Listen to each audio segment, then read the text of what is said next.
After finishing my meal at my sister's restaurant, I was about to leave when the manager called out, "Sir, you haven't paid your bill yet." I looked at the unfamiliar face, thinking he must be new and didn't recognize me. So I politely explained, "Just put it on your boss's tab. She knows about it." The male manager gave me a dismissive glance. "Sir, this is a 3-Michelin-star restaurant. We never allow tabs." He finished speaking, then handed me a printed bill. I glanced down at it. A single meal, $500,000. Glow-up cutlery maintenance fee, $30,000. Exclusive air purification fee, $50,000. VIP emotional appeasement service fee, $100,000. And a bunch of other ridiculous charges. I had no idea my sister ran such a rip-off joint. I let out a sarcastic laugh. "I'm Adrian Hayes, Miss Hayes' brother. If there's an issue, she can come home and talk to me." But he wouldn't back down. "If you can't afford it, just say so. Don't try to piggyback on Miss Hayes' name. I've seen plenty of pretty boys trying to sponge off women." I texted my assistant, "Tell my sister, either fire this guy or I'm pulling all my investments." "Sir, stop wasting everyone's time. Just pay." His tone was smug and cutting, as if he'd already labeled me a scoundrel trying to climb the ladder on a woman's coattails. Several curious glances were already turning my way. I frowned, not wanting to waste time on such a ridiculous matter.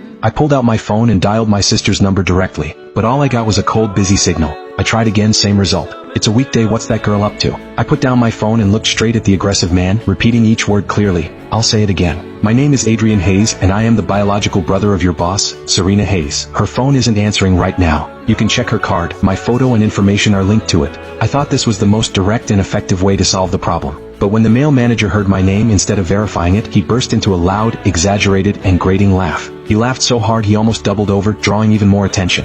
Then, he suddenly leaned in close, lowering his voice to a whisper only we could hear. "Still pretending? I've seen your face in Serena's photo album 1,000 times. You're that persistent creep who always tries to interfere with our lives. And now you have the nerve to show up at her restaurant and put your tab on her? Who do you think you are?" I froze for a second, then glanced at his name tag, Brendan Miller. An overwhelming sense of exasperation washed over me. Serena's boyfriend, the one she'd been so secretive about, the one she wouldn't even let me see a single photo of. It turned out to be this foolish, venomous man right in front of me. How could her taste be this bad? It dawned on me then, today's $500,000 exorbitant bill wasn't a misunderstanding at all. It was a premeditated humiliation. Before I could even speak, he'd completely lost his patience. "If this gentleman insists on dining and dashing, we'll have to restrain him until the police arrive." He waved his hand, and 2 burly security guards who had been standing nearby immediately stepped forward. They were 2 well-trained strongmen. 2 fists against 4 hands, my resistance was quickly subdued, and my arms were twisted tightly behind my back. I struggled violently but couldn't break free from their professional hold. They ignored my furious gaze and the frightened looks of the other guests, roughly dragging me towards the back kitchen. Then, I was violently shoved into the storeroom in the back, reeking of disinfectant and stale, greasy slop.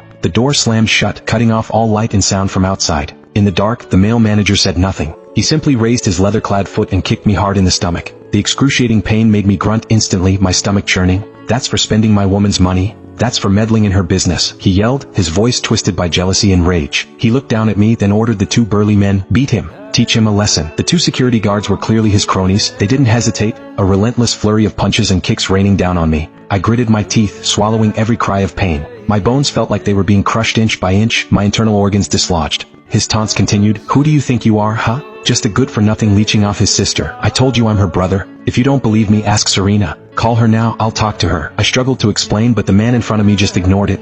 It wasn't until I started feeling dizzy that he raised a hand, signaling them to stop. He nudged my shoulder with the tip of his leather shoe, looking at me triumphantly. "You'd better settle the bill today and cough up another $500,000. That's the consequence of you interfering in my relationship with Serena and spending her money. I'm not afraid of trouble. Serena will handle any fallout for me." I was curled in a ball of pain, weakly trying to argue, "That's my own money. I told you, if you don't believe me, go ask her." His face changed. He kicked me, and the 2 security guards immediately understood, their punches and kicks raining down on me again. I knew he wouldn't listen to anything I said. If this continued, I could be seriously hurt. After I coughed up a mouthful of blood, I used my last ounce of strength to grope for my phone on the floor. "Stop.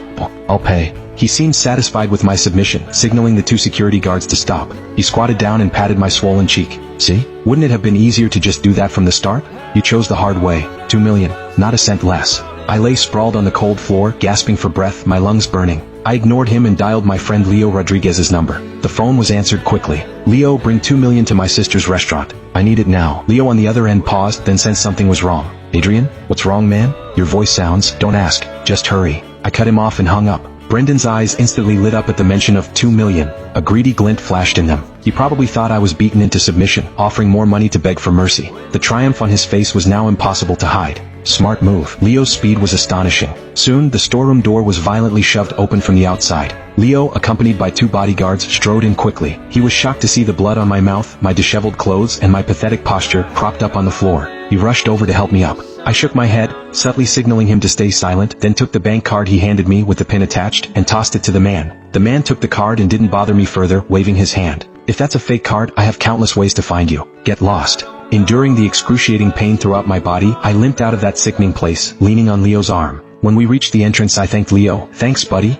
I'll get this sorted and pay you back quickly. He looked at me worriedly. Don't worry about the money, it's nothing. But what happened to you? I sneered. My sister found herself a fine boyfriend. I guess I have a score to settle with her. I pulled out my phone and found the number for the restaurant's assistant general manager, Mr. Peterson. Mr. Peterson was the restaurant's actual manager, someone I had personally recruited, and he was quite loyal to me. The call connected. I wasted no words, my voice devoid of emotion. You have 10 minutes to fire a manager named Brendan Miller. Otherwise, Hayes Enterprises will withdraw all investment from the restaurant, every last cent. Mr. Peterson on the other end was scared shitless the moment he heard my voice. He must have heard the weakness and the unusual edge in my voice, as he agreed in quick, terrified succession, not even daring to ask why. I hung up the phone and, without a moment's pause, told Leo to take me straight to the police station. With the clearest, calmest logic, I recounted everything that had just happened to the officer who assisted me. After giving a detailed statement at the police station, I went to the hospital for an injury assessment. I held that thin report in my hand, and the fury of betrayal, as if fueled by hot oil, burned hotter and fiercer within me. I needed an explanation. I needed Serena Hayes to give me an explanation herself. My assistant found out Serena was at her villa. My driver and bodyguards arrived, and we headed straight for Serena's place. That villa was also a gift from me. However, when I arrived, I was greeted by blaring heavy metal music, and the raucous sounds of men and women echoing through the doors and windows. She was throwing a party. No wonder she hadn't answered my calls. The villa's main door was ajar, and on a strange impulse, I didn't push it open immediately. Soon I heard a familiar male voice. It was Brendan Miller. He was pouring out his story to everyone, painting himself as a poor, helpless victim, bullied by an arrogant third-party Amy, who then had the audacity to turn the tables and accuse him. I just asked him to pay the bill, and he threw $2 million in my face, then found people to get me fired. Serena, he's gone too far. He doesn't respect you at all. He just wants to humiliate me. He just wants us to break up. Inside, Serena's circle of friends, mostly hangers-on and troublemakers, echoed his outrage. Serena, in turn, was loudly comforting Brendan in her arms, her voice full of tenderness and indulgence. Brendan, don't worry, I won't let you suffer this injustice. Then, as if to prove her resolve, she promised everyone confidently, when I get my hands on my brother, I'll make him beg for your forgiveness on his knees. Inside, those spoiled brats were still backing Brendan, shouting about how they would make me pay. Serena, just say the word and we'll go drag that bastard out right now. Yeah, let him know who truly owns this place. I couldn't listen anymore. I raised a hand and my bodyguard kicked open the villa's front door. The booming music screeched to a halt, the noisy laughter instantly vanishing. Dozens of stunned eyes all at once turned towards the doorway. No need to drag me out. I'm right here. Who wants to teach me a lesson? How to read part 2. Type the lower left corner of the video. Download it. Search my code to follow.